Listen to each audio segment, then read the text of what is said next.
नमस्कार। युवा के प्लेटफॉर्म में आपका स्वागत है।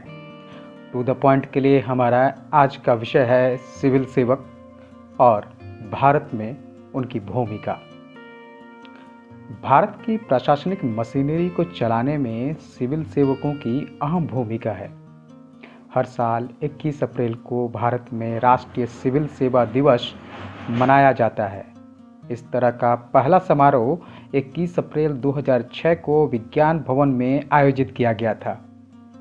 ज्ञात होगा 21 अप्रैल 1947 को सरदार वल्लभ भाई पटेल ने मेटकॉप हाउस में स्वतंत्र भारत में सिविल सेवकों के पहले बैच को संबोधित किया था और यहीं उसने अपने भाषण में सिविल सेवकों को भारत का स्टील फ्रेम कहा था। ये देश के विभिन्न सार्वजनिक विभागों में लगे सभी अधिकारियों की सराहना के प्रतीक के रूप में मनाया जाता है। सिविल सेवक विशेष रूप से प्रशासनिक पदानुक्रम के उच्च सोपानों में व्यवस्थित हैं। इनका कार्य नीति निर्माण के साथ साथ रूपरेखा तैयार करना, साथ ही उसे लागू करना भी होता है। आईएएस, आईपीएस और अन्य विभागों में नियुक्ति अधिकारी अक्सर इन्हीं से की जाती है। नागरिकों के साथ सामाजिक मुद्दों को हल करना इनका एक महत्वपूर्ण कार्य है। अगर सिविल सेवकों के या सिविल सर्विस के इतिहास को भारत के संदर्भ में देखें तो ईस्ट इंडिया कंपनी के अंत के बाद 1886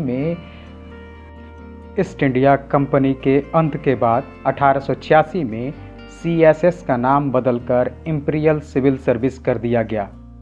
यह ब्रिटिश क्राउन के अधीन था।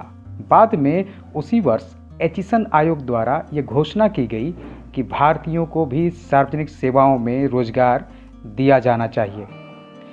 इस प्रकार इंपीरियल सिविल सर्विस को तब भारतीय सिविल सेवा का नाम दिया गया। भारत के इतिहास में पहली बार भारतीय सिविल सेवा परीक्षा का आयोजन वर्ष 1922 में किया गया था।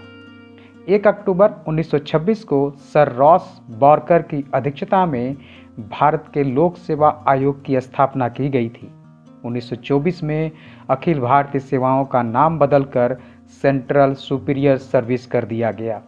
चूंकि 1939 के बाद यूरोपीय लोगों की उपलब्धता कम हो गई, इसलिए सेवा में भारतीयों की संख्या में वृद्धि होनी शुरू हुई। 1947 के बाद भारतीय सिविल सेवा भारतीय प्रशासनिक सेवा बन गई। भारत में आईएएस अधिकारी बनने वाले पहले व्यक्ति सत्येंद्रनाथ टैगोर थे। भारत में सिविल सेवकों की भूमिका।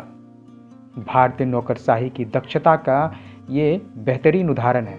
जब देश को चलाने की बात आती है तो सिविल सेवा प्रणाली का सबसे अभिन्न अंग है। सिविल सेवाएं या सिविल अधिकारी आर्थिक और सामाजिक क्षेत्रों में भारत की विकास गाथा का भी हिस्सा है। इस तथ्य को अनदेखा नहीं किया जा सकता कि आज़ादी के बाद 75 वर्षों तक भारतीय नौकरशाही ने घोर गरीबी, आर्थिक स्थिरता, सांप्रदायिक मतभेदों के चट्टानी आपदाओं पर भी भारत को कामयाबी हासिल करने में मदद की है। केवल इतना ही नहीं, इन सिविल सेवकों ने नियमों से बंधे होते हुए भी ऐसा किया। स्वतंत्रता के बाद के भारत की कमान संभालना कोई आसान उपलब्धि नहीं थी, लेकिन भारतीय सिविल सेवकों, विशेष रूप से भारतीय प्रशासनिक सेवाओं के अधिकारियों ने इसे बड़े विश्वास के साथ कामयाबी हासिल करके दिखाई है। धन्यवाद।